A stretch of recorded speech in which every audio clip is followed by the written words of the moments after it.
అంత టెంపో ఉన్నప్పుడు ఇక్కడ రియల్ ఎస్టేట్ బాగా గ్రోత్ రావాలా, అది ఎందుకు డల్ ఉంది? మైనింగ్ బాగా పికప్ అవ్వాలా, ఎందుకు నడవట్లేదు? చేతిలో డబ్బులు ఏమైపోయినాయి? అసలు సంక్షేమ పథకాలకి డబ్బులు ఎందుకు ఇవ్వలేకపోతున్నారు?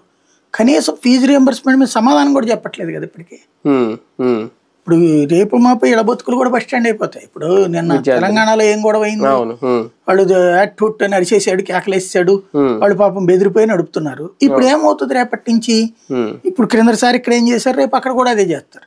నెక్స్ట్ ఇయర్ నువ్వు డబ్బులు ఉంటే వచ్చి జాయిన్ అవ్వబ్బా, అంతే, వాళ్ళు ఇస్తే నీకే ఇస్తాం, మా దగ్గర అక్కర్లేదంటారు. ఇప్పుడు ఇక్కడ ఎడ్యుకేషన్ ఎట్ట డౌన్ అయిందో అక్కడే అవుతుంది.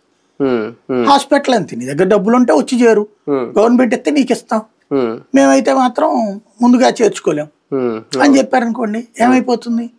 ఆ వ్యవస్థలు కొలాప్స్ అవుతాయి. అంటే ఇలా ప్రైవేట్ పరం చేయడం కూడా ఒక సంపద సృష్టికి మార్గాల?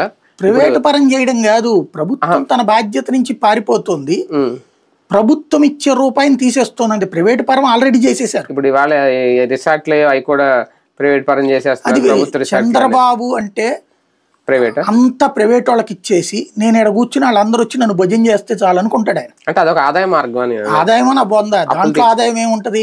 ఇప్పుడు మెడికల్ కాలేజీ గవర్నమెంట్ చేతిలో ఉన్నప్పుడు మెడికల్ హాస్పిటల్ ఉంటది, దానికి అయ్యే ఖర్చు మనకి మిగులుతుంది, అది ఆదాయం అవుతుంది. అదే ప్రైవేట్ వాడు ఆడిదంటాడు కానీ గవర్నమెంట్కి ఎందుకు ఇస్తాడు?